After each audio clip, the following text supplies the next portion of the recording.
हा तरोटा आहे, तरोट्याची भाजी बनवणार आहे मी आज। तर यासाठी तरोटा घेतला, त्याच्यामध्ये मीठ टाकलं आणि मिठाच्या पाण्याने हा तरोटा मी धुवून घेणार आहे। आणि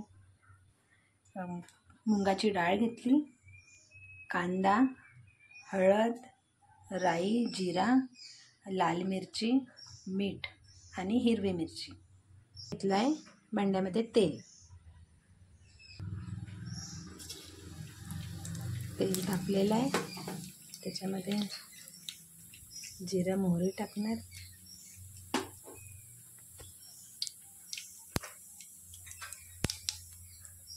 कांदा आणि मिरची।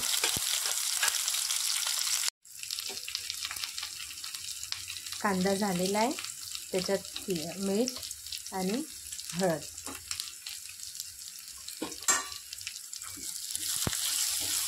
याला थोडं परतवलं आणि मी टाकली आहे मुगाची डाळ।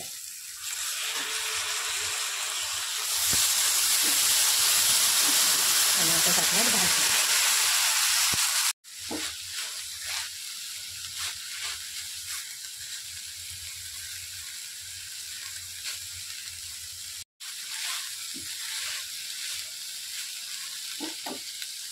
ही आमची अशी तरोट्याची भाजी तयार झाली।